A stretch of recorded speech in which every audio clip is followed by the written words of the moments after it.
Bonjour, je m'appelle Emmanuel Gabrielli, je suis pasteur dans la ville de Montpellier, dans le quartier de la Mosson, dans l'église évangélique de Montpellier-la Mosson. Et je suis très heureux de pouvoir partager avec vous quelques instants pour lire un texte de la Bible. J'ai sélectionné pour vous un verset de la Bible que vous pourrez trouver dans la deuxième épître aux Thessaloniciens, au chapitre 3 et au verset 16.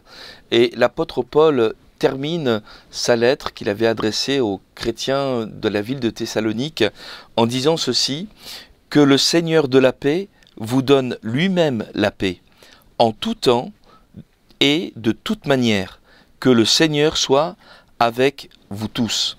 Je voudrais vous parler quelques instants de la paix de Dieu, du Seigneur de la paix, de celui qui donne la paix. La paix reste un bien précieux pour tous les hommes qu'il est difficile à atteindre. Et nous découvrons dans notre société combien la paix est importante, la paix sociale, la paix entre nations. Et dans ce temps de conflit, de guerre, beaucoup désirent amener la paix. Pourtant, la Bible nous dit que un seul possède un titre qui signale qu'il est capable d'apporter la paix. C'est le Seigneur Jésus-Christ. Et s'il nous est parlé de lui comme étant le Seigneur de la paix, c'est ce que nous avons vu dans un premier temps, c'est qu'il veut nous apporter la paix, permettez-moi le tutoiement, il veut t'apporter la paix, cette paix dont tu as besoin. Tout d'abord, l'apôtre Paul nous dit dans ce verset que Jésus est le Seigneur de la paix. C'est le titre que donnent les Écritures à Jésus-Christ. Son autorité divine exercée en tant que maître absolu de toutes choses, sur les choses visibles et sur les choses invisibles, assure la paix à celui qui l'accepte comme son sauveur et comme son Seigneur. D'ailleurs, dans le livre du prophète Ésaïe, au chapitre 9 et au verset 6, il est dit ceci: on l'appellera prince de la paix.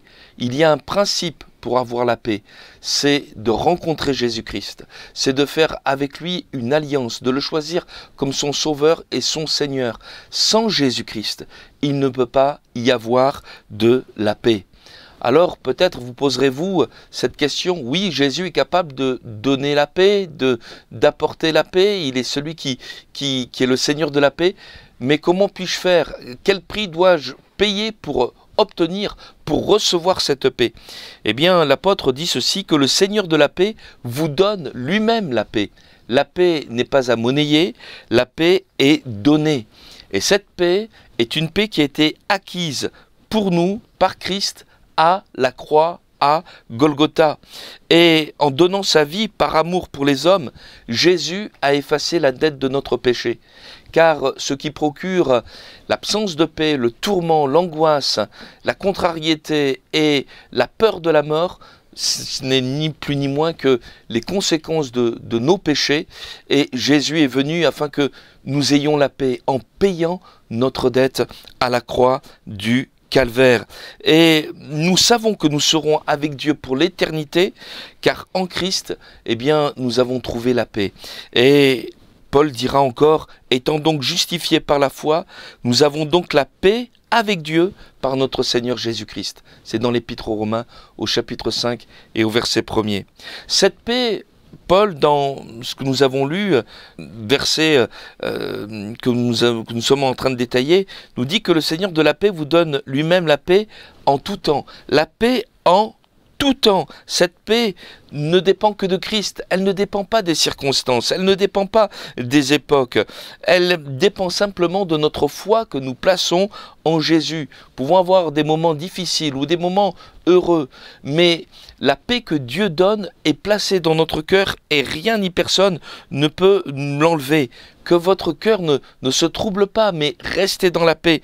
Et il est écrit encore dans la Bible, Philippiens chapitre 4 et le verset 7, « La paix de Dieu qui surpasse toute intelligence gardera vos cœurs et vos pensées en Jésus-Christ. » Restez en Jésus. Cultivez votre communion avec lui en lisant la Bible, en priant, en fréquentant des chrétiens. Et cette paix gardera vos cœurs en Jésus-Christ. Et nul ne pourra vous l'ôter. Et puis enfin, Eh bien, dans ce verset que nous avons lu, il nous est dit que Jésus nous donne la paix lui-même, mais la paix en tout temps et de toute manière. C'est par le Saint-Esprit que Christ agit en nous, avec une sagesse infiniment variée, capable de répondre aux besoins de chaque individu et de chaque situation. Je le répète, passez du temps devant Dieu, en lisant la Bible, en ayant un temps de prière journalier avec lui, et vous recevrez sa paix. Vous serez surpris de voir comment Dieu est capable de diriger même les événements pour que vous gardiez vous-même cette paix. Et Jésus dira lui-même dans l'Évangile selon Jean, chapitre 14 et au verset 27, « Je vous laisse ma paix, je vous donne ma paix. » Gardez cette paix, faites la paix avec Dieu. Et gardez la paix de Dieu. Si vous le voulez, je vais vous inviter à prier avec moi, afin que vous puissiez recevoir vous aussi cette paix. Seigneur, nous voulons te rendre grâce pour cette parole que nous avons partagée, tout simplement, et en toute humilité. Seigneur, nous voulons reconnaître que c'est toi qui donnes la paix.